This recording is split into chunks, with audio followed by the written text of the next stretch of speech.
അപ്പോൾ നമ്മുടെ അടുത്ത മത്സരാർത്ഥി എന്ന് വെച്ചിട്ടുണ്ടെങ്കിൽ ഒരു ട്രാൻസ്ജെൻഡർ കമ്മ്യൂണിറ്റി എന്നുള്ള ആളാണ്. നമ്മുടെയൊക്കെ പ്രൊഡിഷൻ ലിസ്റ്റിലുണ്ടായിരുന്ന ജാൻമണി ദാസ് ആണ്. ഒരു സെലിബ്രിറ്റി മേക്കപ്പ് ആർട്ടിസ്റ്റ് ആണ്.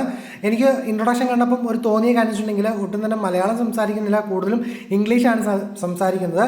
കൊൽക്കത്ത സ്വദേശിയാണ്. 14 കൊല്ലങ്ങൾക്ക് മുമ്പ് കേരളത്തിൽ വന്നതാണ്. പിന്നീട് സിനിമാ ഫീൽഡിൽ നിന്ന് ഇപ്പോൾ ഒരു സെലിബ്രിറ്റി മേക്കപ്പ് ആർട്ടിസ്റ്റായി മാറിയിരിക്കുകയാണ്.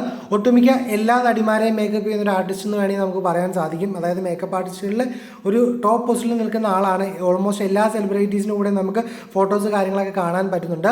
ഈ വർഷത്തെ ആദ്യത്തെ ട്രാൻസ്ജെൻഡർ കമ്മ്യൂണിറ്റി എന്നുള്ള ആളുമാണ്. അപ്പോൾ എന്തായാലും ഈ പുള്ളിക്കാരിയെക്കുറിച്ചുള്ള നിങ്ങളുടെ അഭിപ്രായങ്ങൾ തീർച്ചയായിട്ടും താഴെ കമൻറ്റായിട്ട് രേഖപ്പെടുത്താൻ ശ്രമിക്കുക. അപ്പോൾ എൻ്റെ ഒരു ഫസ്റ്റ് ഇംപ്രഷൻ എന്ന് വെച്ചിട്ടുണ്ടെങ്കിൽ പുള്ളിക്കാരിക്ക് ഇൻട്രൊഡക്ഷനിൽ തന്നെ മലയാളം ഒരുപാട് സംസാരിക്കാൻ സാധിക്കുന്നില്ല. അതുകൊണ്ട് തന്നെ എന്താവും അടുത്ത ദിവസങ്ങളിൽ പെർഫോമൻസ് ചെയ്യുമ്പം എന്നുള്ളത് കണ്ടറിയണം. അതായത് പ്രത്യേകിച്ച് ഒരു അടിപിടിയൊക്കെ ഉണ്ടാക്കുമ്പോൾ എങ്ങനെ സംസാരിച്ച് ഡീൽ ചെയ്യുന്നൊക്കെ കണ്ടറിയണം. അപ്പോൾ എല്ലാ അപ്ഡേറ്റ്സും ആദ്യമേ തന്നെ വരാനായിട്ട് ഈ ചാനൽ മറക്കാതെ മടിക്കാതെ സബ്സ്ക്രൈബ് ചെയ്യുക. അടുത്ത വീഡിയോയുമായി കാണാവുന്ന പ്രതീക്ഷയോടെ ബൈ ഗൈസ്.